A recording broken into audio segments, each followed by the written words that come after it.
turn it over quickly to Lisa so we can get into the meat of her presentation. But first, I want to say welcome. We're just so glad that we have a really good group here this evening, and it looks like a lot of people are going to be joining us through the recording, and so we're going to have lots of opportunities for discussion, and we can usually we're pretty informal about that. We can unmute ourselves, raise our hands, put them in the chat, and if you want to put them in the chat throughout the presentation, I'll be keeping my eye on that, and after Lisa's presentation, I'll bring those up for discussion. So because there are some new faces with us this evening, I just want to tell you a little bit about who we are. We are the Morpho Institute, and our mission is to support the key role of education in realizing the global goal of Amazon rainforest conservation and sustainability. And so we realize this mission by providing US teachers with transformative professional development in the Peruvian Amazon, and through webinars like these, by creating and sharing effective teaching resources and developing some of those resources, and supporting on-the-ground conservation initiatives in the Peruvian Amazon. And so you can check us out at morphoinstitute.org, and I will put that in the chat as well.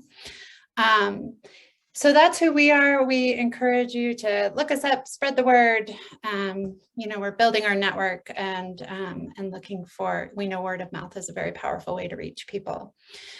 Okay, so for this evening, I think it was about 15 years ago, I was a science teacher leader and just setting out on my own research journey as a doctoral student. And I had the fortune of attending a workshop in Berkeley at the Center for Eco-Literacy. And this workshop was led by Fritjof Capra. And it was about systems and the evolution of consciousness. And it was very dense and very complex. And so thank goodness I chose my seat wisely at that workshop, because I met my friend, Dr. Lisa Kensler, there, and had the fortune of being able to process that experience with her through both of our lens on public education and this need to have nature-informed education. And I have followed her impactful career ever since with great admiration. So while we with the Morpho Institute are in the Amazon, and for months and sometimes years after, we're all making sense of that transformational experience. We at Morpho witness the ways that our alumni implement experiences through teaching practice, and in ways that I'll say from our perspective are really blowing us away. And so I wanted to bring all of these perspectives together, because Lisa's work has really wonderful implications for ours, to view schooling as whole systems through the lens of nature for the benefit of human and environmental well-being. So the industrial model of education, the prevailing model that has informed school design as well as many other things, but school design, management, and leadership since the 19th century, it creates a separation between humans and nature, or a perceived separation between humans and nature. So rather than understanding ourselves as members of the natural world, educators model and teach, even if not intentionally, humans as consumers of and learners about nature, not as part of. So what we're going to talk about tonight is that lessons from nature have the potential to inform every aspect of schooling, from leadership to curriculum to building design to maintenance. And as everyone here is an educator, we are embracing these opportunities to benefit really the places that we live, whether it's far off like the Peruvian Amazon or in our own school communities. So tonight, Lisa is going to present her nature-informed model of school improvement and transformation. This presentation is grounded in Lisa's 3 books, and I highly encourage everyone to check these out. We're going to put those titles in the chat so that you have them and can Google them later. And also, please do use the chat tonight to post questions because we will have time for discussion later in the hour. So enough from me. I am very excited to introduce you all to my friend, Dr. Lisa Kensler. Thank you so much, Kelly. Thanks, everybody. It is just such an honor to be here. And Kelly's too kind. That workshop was dense and it was intense. And it was also really inspiring. And processing with Kelly helped me get through it for sure. And I really appreciate having had that opportunity and have followed Kelly's work and Kelly's dissertation since then, have her cited in some of my work. So it's a love fest for sure. I'm going to share my desktop on the hopes that this Poll Everywhere is going to work properly. This is just really quickly, I've been studying green schools now for over a decade. I was a K-12 teacher and spent a lot of time teaching life sciences, sustainability related things, environmental education, outdoor education. And so any school that gives kids an opportunity to connect with and deeply understand nature is top of my list as a great place to be. And this is a former state superintendent of schools, Tommy Bice, in Alabama, in the Munford Elementary School. And Munford and Talladega are my favorite example of schools that are in the rural area, very traditional buildings, nothing special, brick and mortar, hallways, everything traditional, but they brought the Talladega Forest into their school building in really inspiring, empowering ways for kids. And that's a story in and of itself. So really quickly, I'm just curious about who is in the room, and you can join by web or text, as Kelly explained. If you have a multi-word title or position, be sure to link those words with underscores. I don't think this slide is going to work, but we're ready. Yeah, hi, Kristen. What's your position, Kristen? I need to put it in there somewhere. Teacher. Yeah, not-for-profit organization, professor. We've got a couple professors I know in the room. Lots of teachers. Educators. Yes, awesome. There we go, teachers coming out. I expected that the audience would be mostly teachers. So it's fun to see that. Board member, I think I'm seeing possibly board member in there. That's fantastic. So welcome, everybody.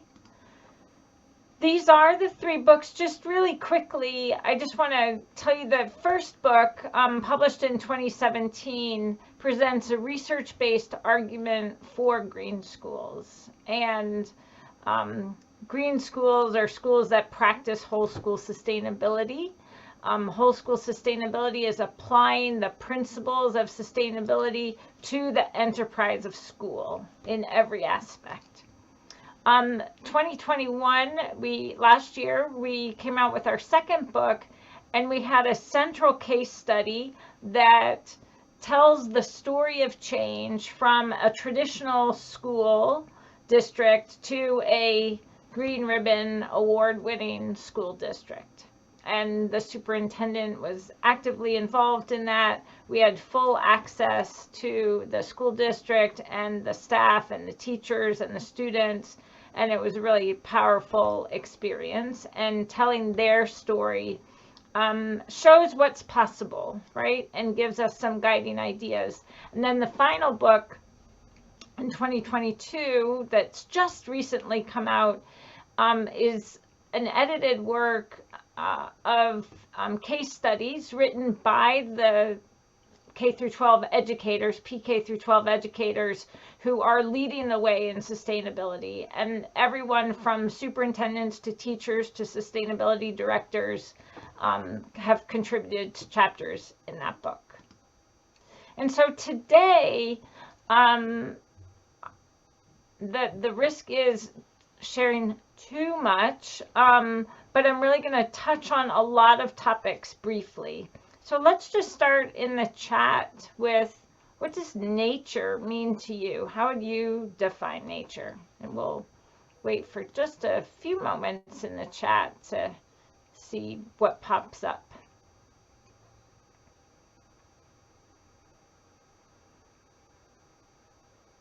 Yeah, low human interference in the outdoors. Thanks, Kathy.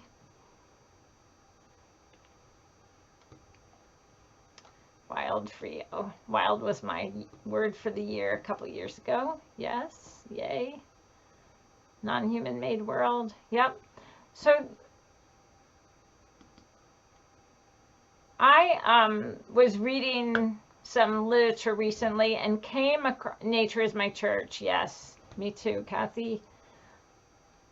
Air, space, plants, wildlife, water. Yep, natural environments. Yeah, I was reading a paper recently where they asked children how the children would define nature themselves, and this 12-year-old boy's definition really popped out at me, and I think it's become my favorite definition of nature. Nature is an environment. It's a whole, like community. And I would add the assumption that I make is that we are an integral, interdependent member of that community. And so often we, like Kelly mentioned early on, whether it's unintentional or intentional, humans often have mental models that create a sense of separation from nature, that we are above nature or outside of nature, or that we can somehow be removed from nature. Not sure that that's actually possible, but we act like it is possible, and I think that creates some real challenges for us. So my assumptions about the audience today is that most of us are teachers. We're not just any teachers. Some of you are teachers who have participated in Morpho in the past, and so we know you already value and teach in and about nature. That may or may not be true for everyone in the audience, but that's what I assumed the bulk of the audience would be. And we're probably all people who value and understand the importance of our responsible stewardship of the resources that we are blessed with on this planet. And therefore, this presentation is really going to barely touch on pedagogy and curriculum, barely touch on environmental stewardship. We are going to explore some nature-based and nature-inspired solutions to seemingly intractable challenges across pre-K through 12 education, and hopefully empower you as change agents with a few ideas and resources. So next poll everywhere question. What are the most pressing current challenges facing educators? And please remember to use that underscore if your answer involves multiple words. So what are the, oh, I need to make sure I educate or cleared. Wait, sorry. Pause your responses 1 second because I think it's not activated yet. It should have activated with my changing of the slide, but that feature is not working so well. Okay, if you could send new answers to the same text or the same website, the correct poll is now activated. What are the most pressing current challenges facing educators? And pre-K through 12, pre-K through 12 would be the focus here. I work in higher ed, but my work is focused on understanding the pre-K through 12 context.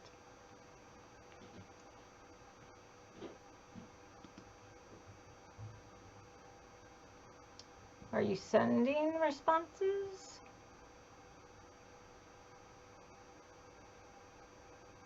Is it not working at all? We see the same prompt as before. You don't see what are the most pressing current challenges facing educators? No, it asks who's in the room. Oh, How And do we see refresh that? the That's not graphic. open. Okay, let's see.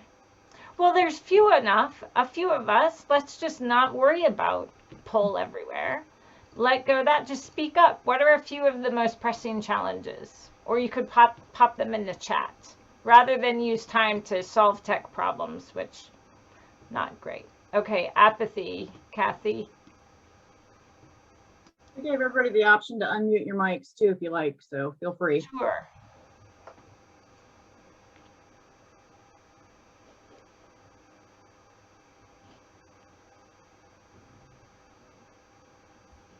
Yeah. So when I talk to educators, when I talk to my students, the most pressing challenge I hear over and over again, and my students primarily are administrators or teacher leaders or central office administrators, I hear that there is a huge issue around well-being, that children's well-being is suffering and teachers' well-being is suffering. And I think that has a lot to do with this sense of separation from nature. Certainly not the only thing, but nature can offer us some solutions. And I'm not going to trash the administrators because nobody has a harder job than the administrators have. And they also are the barrier to change more often than not. So it's a very difficult system for sure. So why take a nature informed perspective? Well, I'm going to argue that nature offers solutions to our most pressing challenges, and we need to engage these solutions because education is critical to solving society's most pressing social, economic, and environmental challenges, for sure. So we're in transition. Kelly alluded to this, that we're leaving behind this industrial model. There's evidence all over the place that it's failing, if not already failed. For those pre-K through 12 educators who are in that system and in systems that resist change because of state policy, local policy, school boards. It's a very complex system that can be very resistant to change. But what we're seeing over and over, that teachers and students are suffering. We have reports coming out nearly every week and newspaper articles at least that often indicating the suffering that's happening. We have teachers leaving the field at maybe the highest rates ever. I just heard a group of administrators really struggling over that question recently here in Alabama. Students leaving school early. That's been happening for a while. And there are plenty of other indicators of a failing model. And so this industrial model needs revision. We don't have a perfectly clear idea of what the next model is, but I'm hopeful that this next model is going to be more attuned and in tune with the natural world. Sir Ken Robinson, this quote is from the book that his daughter finished for him called Imagine If, but his book, Creative Schools, really embraced a living systems perspective for understanding how to create innovation within schools. And I agree with him. The lesson we most need to learn is that there is more to life on earth than to human beings, and more to being human than self-interest. Our futures all depend on learning this lesson by heart.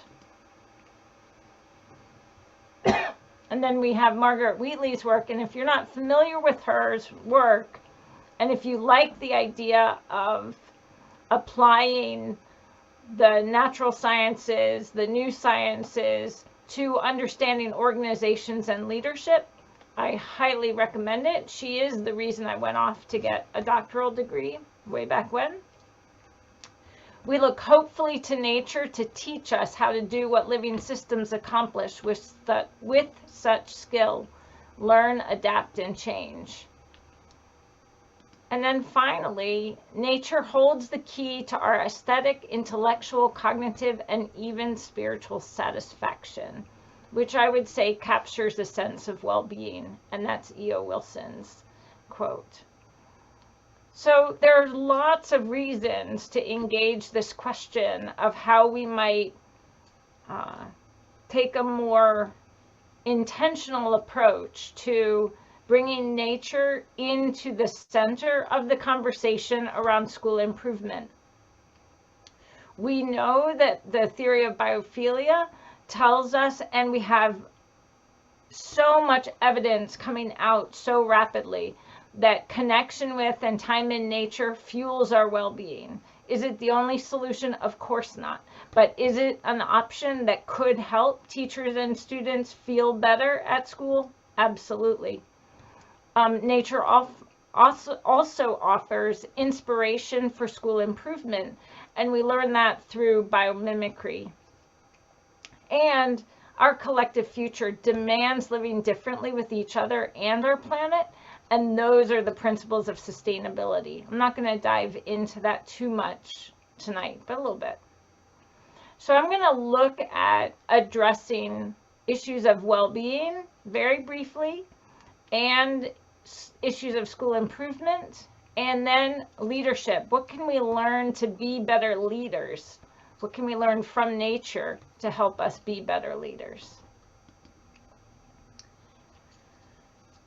So our well-being, if those scholars in the room and those who love Google Scholar, Quo's work on time in nature, connection with nature for adults and children is unbelievable. I'm going to cite her a couple times in this section. She has really synthesized the literature around why is and how does time in nature fuel and support our well-being. And we all know that wellness is the foundation for teaching and learning. So if teachers aren't well and students aren't well, the learning suffers. And so this is a foundational solution. And there's some other reasons to think carefully about our well-being in schools and how we help generate a sense of well-being among our students. And Goldman and Senge tell us that we must remember that for the first time in human history, children grow up today in the world. By the age of 7 or 8, kids are quite aware of the larger environmental and social problems in the world. They can connect the dots. They know these issues will shape the world in which they will live. What they are most lacking is a sense that their schools also know and can help them prepare to be able to do something about these issues. And when we were writing our second book, what we saw happening in this school district was the data, kind of out of the data emerged this model, this care model. They cultivate awareness, responsibility, and empathy. But that empathy and that responsibility are so intertwined together. They do not cultivate empathy without responsibility. And when I was doing some research on empathy, some brain-based research, Brown et al. 2019, made it really clear that in our brains, empathy triggers one of two pathways. One pathway fuels anxiety, depression, and withdrawal. And in that pathway, we have a strong sense of empathy, but no sense of how to act on that empathy. Whereas what was happening in the school was they were fueling this sense of empathy for the natural world, for each other, for their communities, and they gave even kindergartners the opportunity to make change, to lead change for a better local, global community. And that was so powerful to see the brain science align with what was working so well in this school district. And it's an important, I think, warning flag for all the socio-emotional learning programs that are out there, because if we are cultivating this capacity for empathy in our children, but we are not empowering them to act today for a better world, we may actually be fueling empathy, or we may actually be fueling this anxiety, depression, and withdrawal, which is not what we need for a sense of wellness among our children. So this expansive ethic of care includes today's children, tomorrow's children, and planet Earth, right? We all, as educators, embrace an ethic of care. It's, I think, really important these days to expand that ethic of care to include future generations and our non-human, our planetary community. And so with that ethic of care, we cultivate a sense of awareness. We then give opportunities for students to take action in service to that awareness. And through that, we cultivate this really high, healthy sense of empathy. And so I think that work is critical to children's well-being. For you as adults, also for children, but this is really a tool for adults, if you are interested in tracking your own well-being with your time that you spend outside, I'm happy to send you a book chapter written on this. It's written for administrators, but it would be really easy to apply it to teachers. The Thrive model is from Reset Outdoors.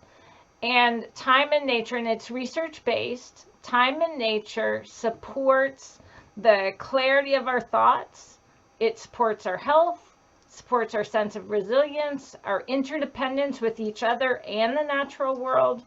It gives us a sense of vitality that goes beyond health. And it actually, research tells us, is correlated to a healthier sense of empathy. So this tool is available to you at Reset Outdoors, and it can just be a handy tool for noticing the ways in which the time you spend outdoors actually does help make a positive difference for you.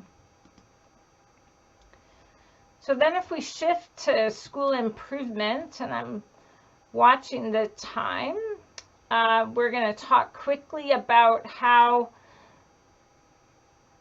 building design and management can lead to a much healthier environment for children, but also it also sets up and models for children how we live differently. And it can become the center of the community's modeling for what the community can be doing differently. So taking a nature-informed approach to building design and management facilitates occupant well-being, models responsible stewardship, and my favorite part, it engages students in, if the teachers use it as a living lab or a 3D textbook, it engages students in learning about these strategies that they then can bring home with them. So some valuable resources, greenstrides.org is like the clearinghouse of whole school sustainability, green school related resources. EPA's Indoor Air Quality Tools for Schools is a wonderful resource, and the U.S. Green Building Council Center for Green Schools has a ton of resources as well, but I'd like to particularly highlight the Green Classroom Professional Certificate. It's a 2-hour online course, very minimal fee, and it teaches teachers how to manage their classroom in a way that's good for student well-being as well as environmental health. And so highly recommend those resources. Laura Cole's work out of, I think she's at University of Missouri. I might have that wrong, but I'm pretty sure University of Missouri. I should have written myself a note. But she does work related to using the buildings and grounds as teaching tools, as 3D textbook or living laboratories. And I think this is one of the prime opportunities for teachers and professors who prepare teachers, STEM fields, is to see and create more and more opportunities to actually use the physical building to partner with facilities and learn about how the building works and how, for example, students can measure light levels in their classroom with the blinds closed and the overhead lights on. They can, if they're fortunate enough to have windows, they can open the windows, they can measure the light levels and the quality of light that they experience at their desk. Then they can research what is the best quality of light for learning, and they can make decisions about how to manage that light in their classroom. And the opportunities for those types of lessons go on and on and on. And Laura Cole is a real leader in this effort. She also does an extraordinary job of, I'm going to mention it later, developing the capacity for systems thinking, because she understands the school as nested within the community infrastructure and then the broader ecology of the community and the planet. So highly recommend that work. When we think about engaging kids in nature, Quo, this is Quo again, she, and I hope I'm pronouncing her name correctly, she asked the question, do experiences with nature promote learning? So if we're going to think about improving schools by engaging kids in learning outside, and not just environmental education, although that's also highly valuable and really important, but even just learning outside. There's a school in Georgia that I have visited a few times. They teach all of their subject areas outside, elementary, middle school. They have painted rocks with basic math facts, and they're able to use those as manipulatives. They teach history with timelines painted on rocks, and they bring their books outside too. It's not exclusively nature-based materials, but the kids are able to be in the sunshine, be in the fresh air, engage with the content in the spaces that allow them to move freely and have natural light. And it's really a powerful opportunity for them. And Quo's research, synthesizing this literature review, found that all of these types of opportunities, and even just views through the window to natural area, to trees outside, all of that nature exposure leads to learners who are more able to concentrate, they're less stressed, they're more self-disciplined, they're more engaged, and so on. And that has a bidirectional relationship with the learning context, right? The classroom or the learning context outside. If kids are calmer and less stressed, you have a calmer, quieter, safer social context, and so on. And the research supports the actual outcomes of this nature exposure during the learning process leads to academic achievement, personal development, and then also this stronger connection with nature and a more likelihood to act on pro-environmental behaviors as children and also as adults. And Louise Chawla, I know Kelly has worked with Louise Chawla, I'm pretty sure, and she's done extraordinary work on showing those connections. So school improvement, I think we could do a lot to improve our schools by introducing more intentionally nature-based learning and pedagogy. And Kuo's work found all these outcomes that we just mentioned, and then ended that paper with what seems like a really long quote, but I think it's so important. We conclude it's time to take nature seriously as a resource for learning and development. It's time to bring nature and nature-based pedagogy into formal education, to expand existing isolated efforts into increasingly mainstream practices. Principals and school boards should support, not discourage, teachers' effort to hold classes outdoors, take regular field trips, and partner with nearby nature centers, farms, and forest preserves. Teachers who have pioneered nature-based instruction, many of you, I'm guessing, should serve as models and coaches, helping others address its challenges and take full advantage of its benefits.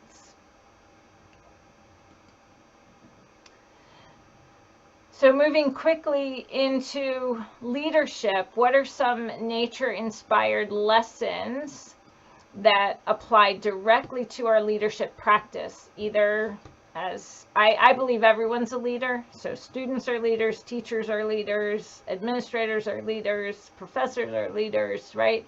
And we all can learn to be better leaders from nature. In fact, two of our rock star scholars in educational leadership way back in 2007 identified that what they had learned over decades of studying successful school principals was that the work of the successful school principals, those individuals really thought of their organizations as living systems, not machines. And I bet if a similar inquiry was led into effective teaching of classrooms, we would find that effective teachers think of their classrooms as living systems and not machines. They don't take a factory-focused hierarchical approach to effectively teaching. And so if we're going to learn from nature, then we have to embrace systems thinking as leaders. And this idea that our schools, our people are nested systems. We're nested within our families. We're nested within our classrooms. Classrooms are nested within their hallways. They're nested within their building or their neighborhood. If it's a 21st century building, doesn't have such long, boring hallways. They might have more community-focused structure. And we understand that the school is nested within the community, both the social ecology, economic ecology, natural ecology, and we have to think systemically about our interdependencies in which we're an integral part. And so we have to embrace systems thinking if we're going to take this approach. In the first book, I go really in depth on each of these principles, but I just wanted to introduce quickly that what we learn from living systems, and this Kelly draws on Fridtjof Capra's work, the ecological principles, right? We have ecological principles that govern healthy natural systems. And then we know that a democratic approach, whether you call it democratic or shared or whatever you call it, we know that that shared leadership approach cultivates healthy social systems, and social systems are nested within ecological systems. And in the first book, I have a whole chapter on this idea of understanding the principles that govern healthy social systems and healthy ecological systems, and how they're actually pretty interdependent and very highly related. And so we know that when we work in an organization where there's a lot of transparency and clear communication, and we have the choice to participate in those decisions that affect us directly, that we have opportunities for reflection and evaluation and receiving feedback and so on, we are happier. The research is really clear that these democratic principles govern healthy social systems within organizations. And when we're missing fairness and dignity, or when we're missing transparency, we are not going to be as happy and content and productive in our jobs.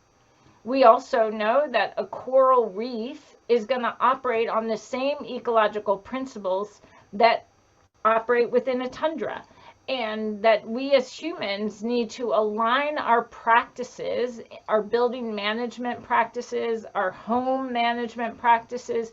We need to get better and better at managing ourselves in a way that aligns with these natural principles rather than acting in opposition to them. And then finally, in the leadership section here, we're going to wrap up for discussion and questions here. Hopefully the time's not too bad.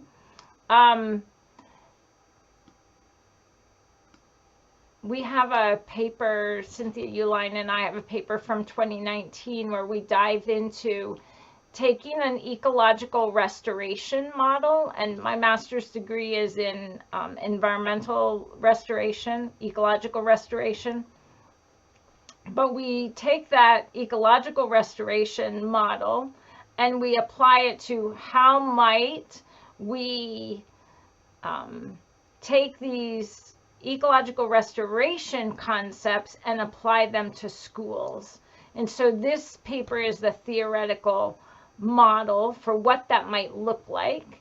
And then we have another paper that's just about ready to go out the door where we have a case study that shows what this looks like in practice.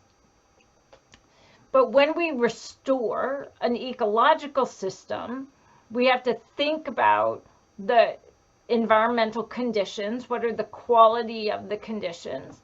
What are the values of those doing the work and living in the community, the human values that are present?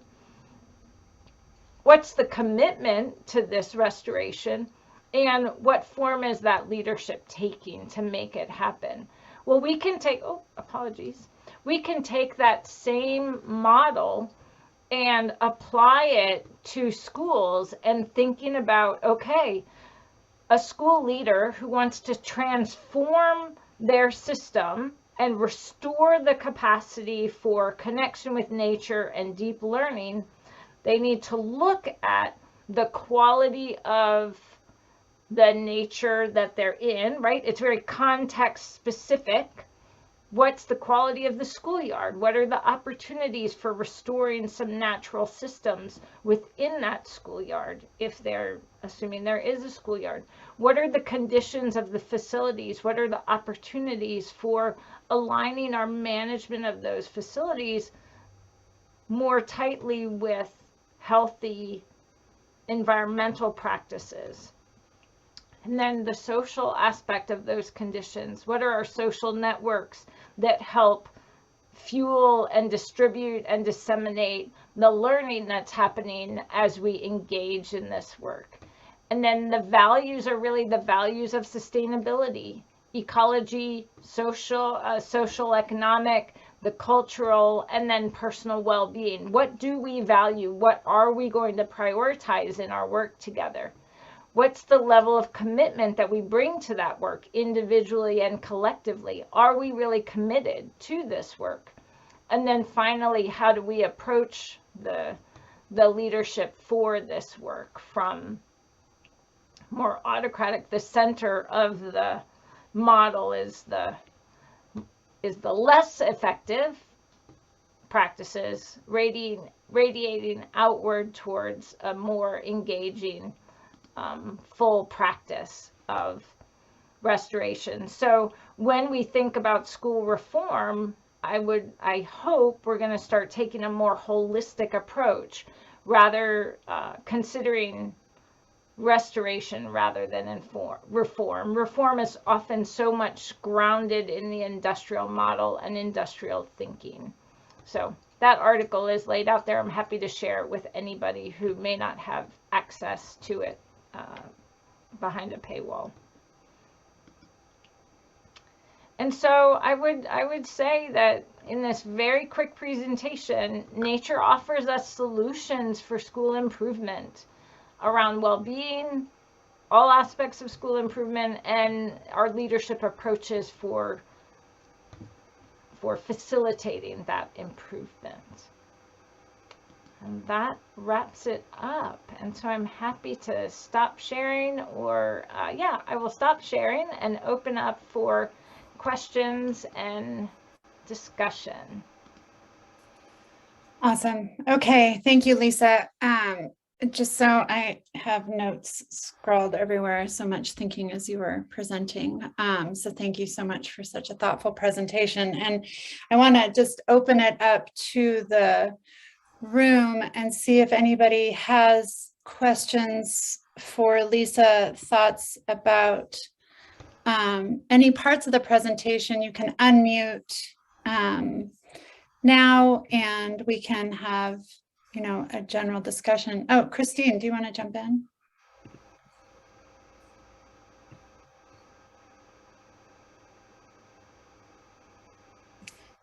Oh, you might be muted.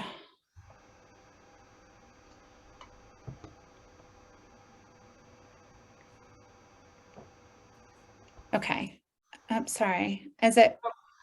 Chris isn't able to unmute, she said in the chat. Oh, I can't unmute or put on my video. Okay, hold on. We will.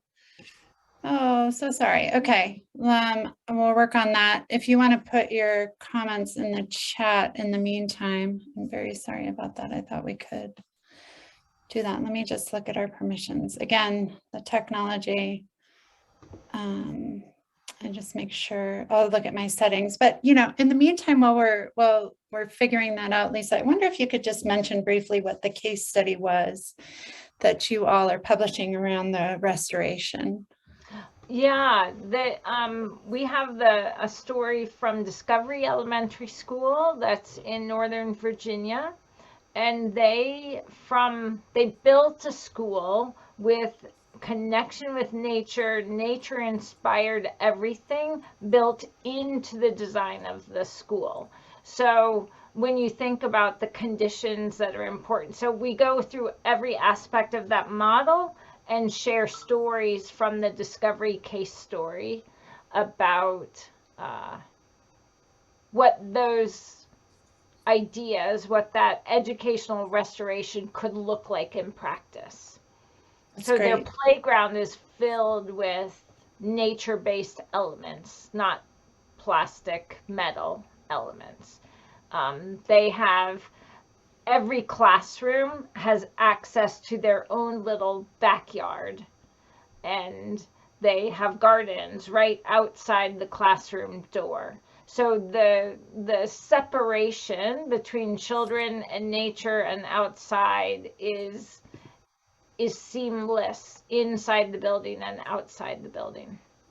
It's amazing. You know, I was thinking when I started my research on a green schoolyard or an outdoor classroom, I went into it looking for the learning outcomes, for the benefits to academic and intellectual parts of students. And what I found was actually that there were more predictors for social emotional well-being that then led to the academic outcomes that we're always, you know, looking for and searching for in schooling. And so it's so interesting that I'm really excited to read that case study, because I think that resonates with what we found in the work that we did also. But, you know, I think too, it's this term restoration, especially in place of reform, but also restoration, if we think about it from a well-being perspective post-COVID, well, I'm going to say post, but we're not really post yet, but mid-COVID, and how we can pull that in to be so, so impactful.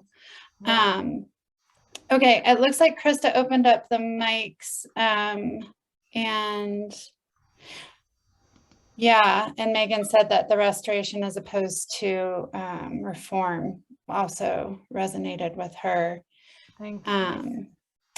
Yeah, and Christine, do you want to try and unmute again? Let's see if we can get some discussion. And if everybody wants to bring cameras up or unmute, we can jump into it that way as well. I have more questions, of course, but I'll open it up to the group.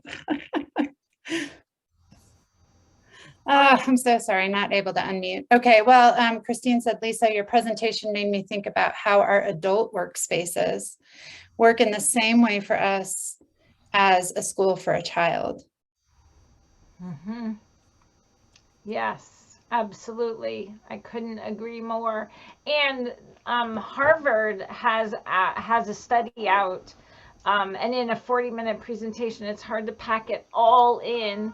Oh, there's Chris. Can we hear you? Yeah, I think you can hear me now. Yes, I'll Awesome. let you talk. Great. Yes. Yeah, it just really made me think about why I hate going up to the 5th floor of my building to work, and why I'd rather sit in my office with the big window that looks out of my backyard at home. And sort of COVID taught me that, because before COVID, I went up into the big building on campus, but then I started staying home, and it just really helped me understand why I have this aversion to going up into my office. It's not just the environment, it's the human environment as well as the. Well, there's that too. Yes. Yeah, and that views research that Lisa referenced is also being utilized in hospital settings. Mm-hmm. And so they're looking at they're correlating healing to the views of nature and the rates of healing, and they're seeing a correlation between those two things. It's really powerful, really, really powerful. Yeah, and I was going to say there's a Harvard study. If anybody wants to email me afterwards, I can find it and get you the link. But they have done studies of green building and really strong comparison studies with not green building, and found, like Kelly said, higher rates of well-being, but extraordinarily higher rates of productivity for adults. We have to believe that in well-managed green schools that we would see that same benefit and learning outcomes for children, because I think the well-being pieces, when you feel better, you learn more. Yep. Yeah, and Kirsten said, recently I've come across the advocacy for solution-oriented activities for students, which fits with, Lisa, what you talked about around the development of empathy, needing some sort of empowering action to take. And that was, that really resonated with me as well. That, when I found that study, and I'm happy to share it with anybody who would like to read it too, it just absolutely blew my mind, the power of that. And then you think about the depression rates and the anxiety rates among our children and what can be contributing to fueling that. Certainly the news, but also the lack of connection in their schools, that they think their schools even care about what's happening. Yeah, I remember a study a while ago that talked about blacktop schoolyards as anarchy zones. It's kind of a hyperbolic term, right? But they were talking about, like, there's a disconnect that students feel when they walk into that sort of setting where it's just all tarred over. And what kind of message does that send to students as they arrive for school during the, for the day? It's just so powerful. Absolutely. Absolutely. Nancy, I have a colleague, I'm answering the question in the chat about outdoor learning when the weather is nasty. So there's a new graduate PhD person, Mare Robinson. I've met with her on Zoom a couple times. Again, I can get you the specifics. I haven't read her dissertation yet, but she's just defending or has recently defended, and she leads a school. She's a superintendent of a school district in Maine, and they do a lot of outdoor learning. So you dress for the weather, and yes, I think it would be really important from a social justice perspective to make sure that all children have access to the proper clothing that they need. But when everyone has the proper clothing, you can be outside in all sorts of weather. As a high school teacher, we used to take students to Teton Science School in February.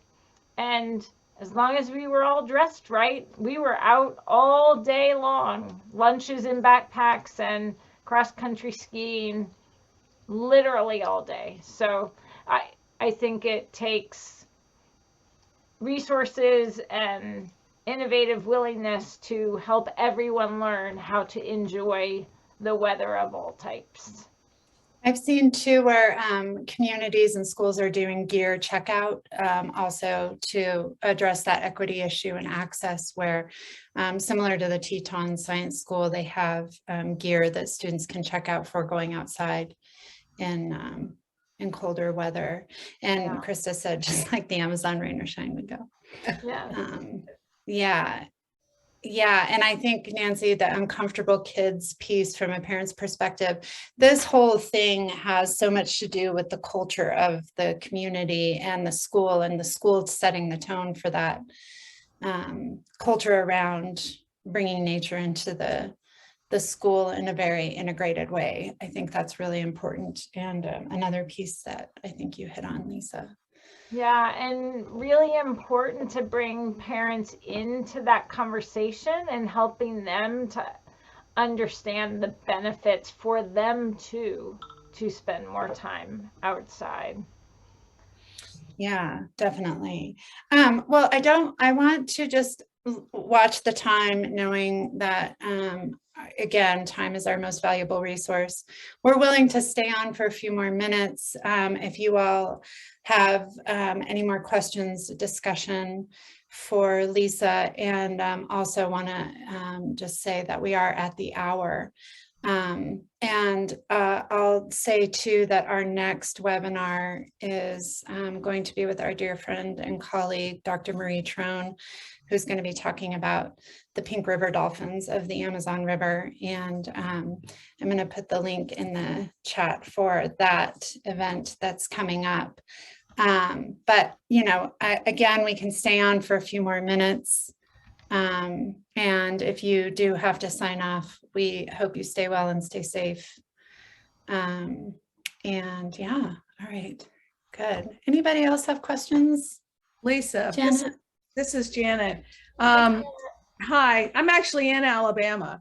And so I kind of have two questions. I would love some resources for transforming high schools. I teach in Hoover. So I teach in, you know, a huge high school, and I've been inside outside teaching for years, you know, the 24 years I've lived there, and I have lots of anecdotal stuff, but you know, it's so not part of the culture, and we're building an outdoor classroom now, but has to be something separate.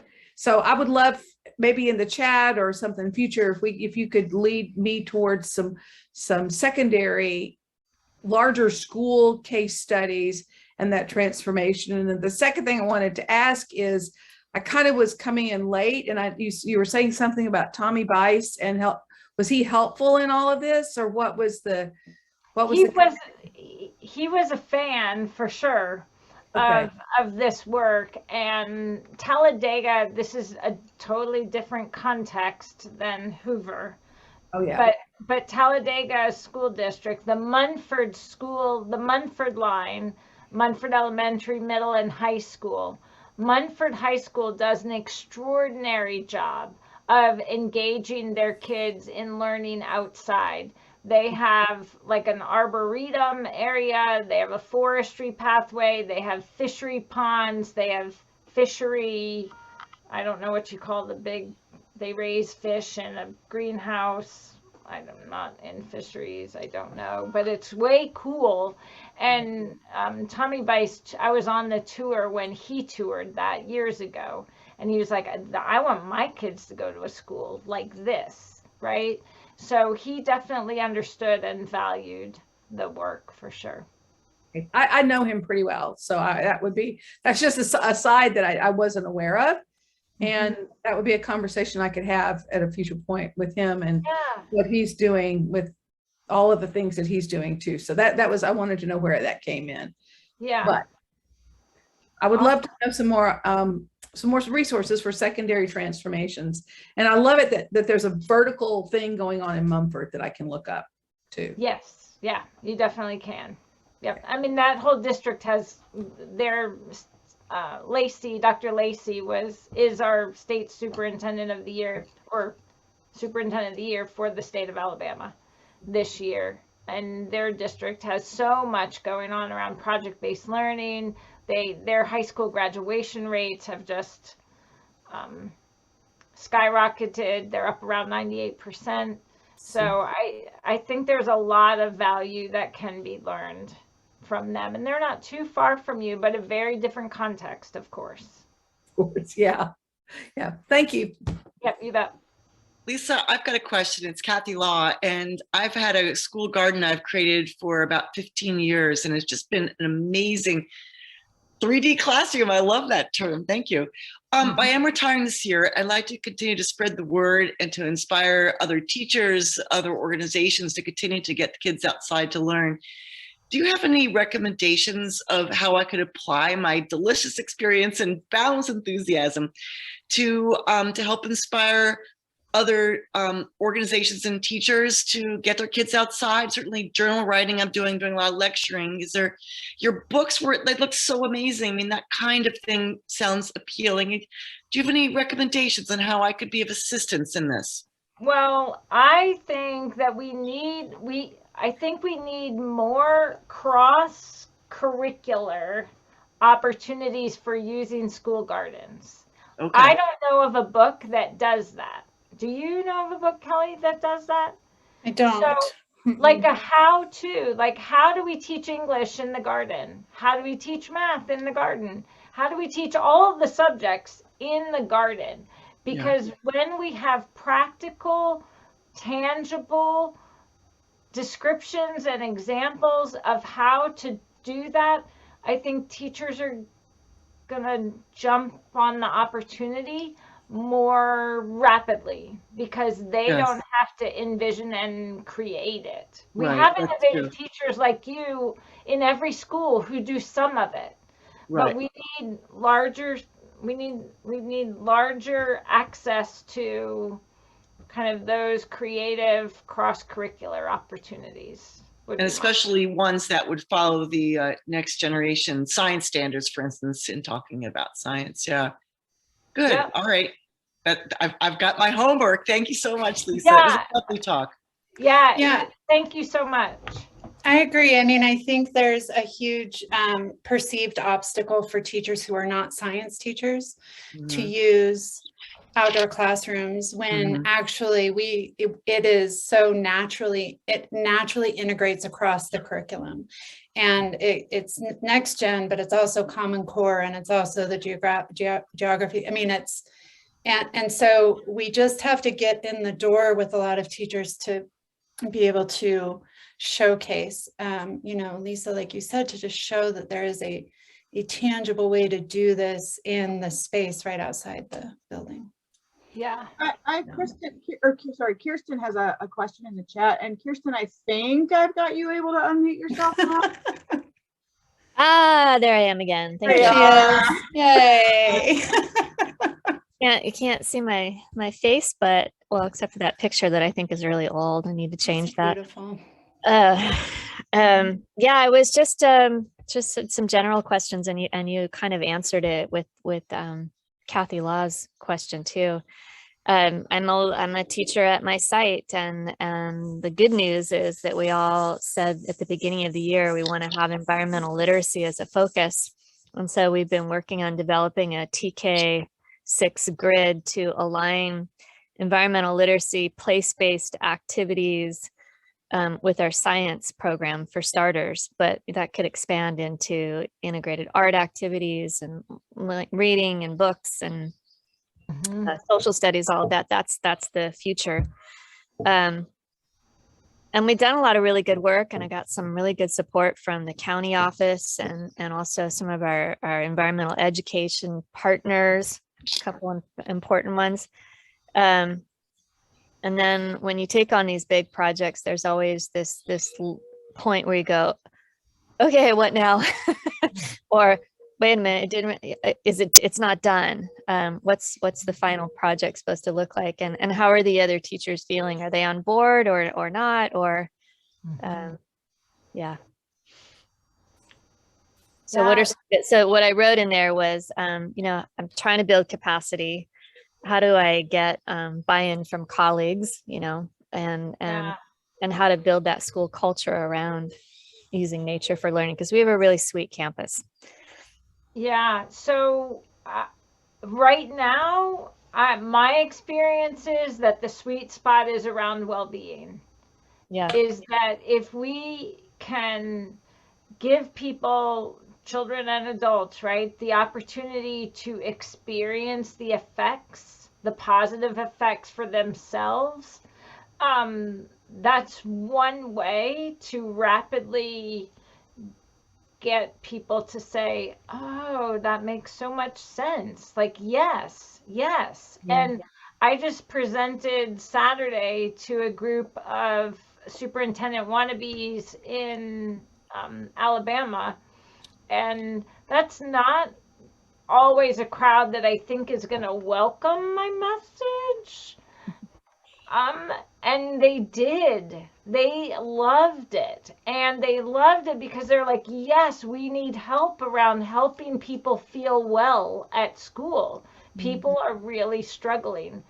And so for me, right now, yes, there's the environmental responsibility piece, and that needs to come along. But people have to feel well to even engage that conversation.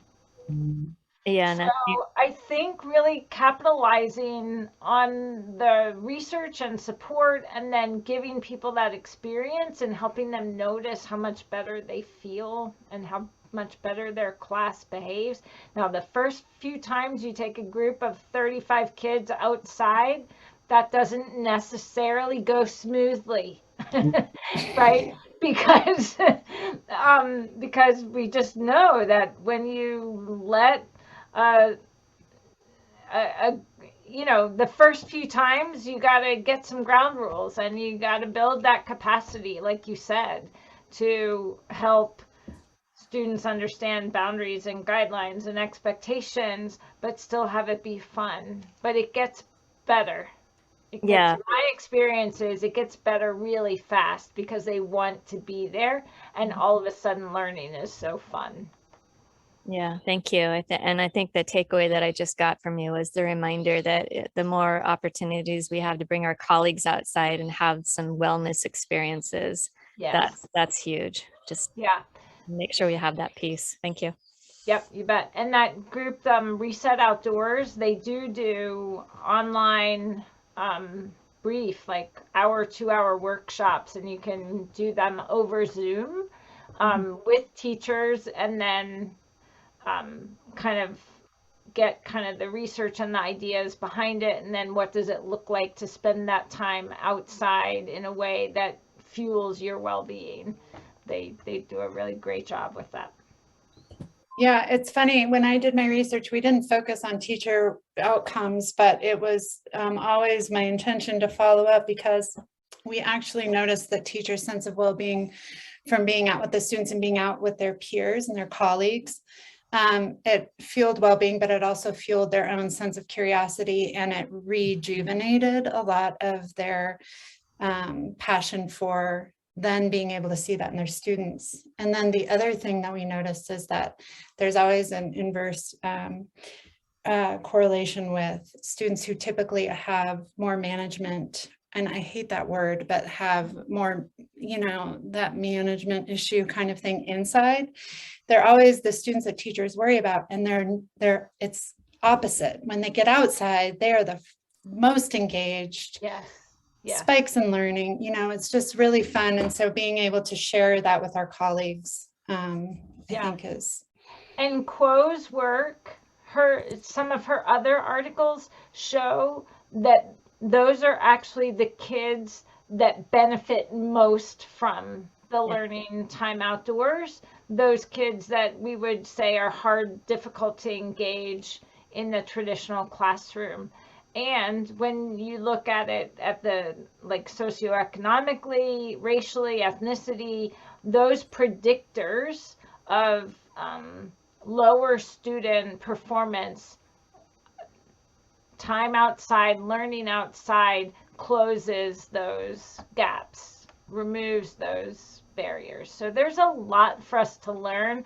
And you think about the theory of biophilia as we don't just love it, but we need that connection, right? These kids who don't thrive in our traditional school setting aren't thriving because our traditional school setting is not designed for us to thrive. And so there are canaries. We should be paying really close attention to how they're doing. Yeah, amazing. Well, it's 15 minutes after, it's quarter after, and I want to honor your time too, Lisa. And so, you know, if anybody is asking for any of the resources that Lisa mentioned this evening, just email me and I'll compile all of those and I'll make sure that we get those out to you all. Yeah, and any other follow-up questions, I'll make sure. Oh, great. And Lisa's just got her email in the chat as well. Yeah, so and I'm happy to just attach things. And I have so many resources. So really, I'm happy to share. So good. And we're hoping Lisa's going to join us in Peru next year or the year after. We'll get her down there to collaborate with us in the field. But Lisa, again, just thanks for your insights and your brilliance and for your time this evening and sharing that with us. It's really great group. Thank you. And thanks everyone for your wonderful questions and thoughtful remarks and willingness to be here in the evening after I'm sure was a busy long day of work. So thanks everybody. Thank you, All right. Thanks everybody. See you next month with Marie. I'll talk to you soon.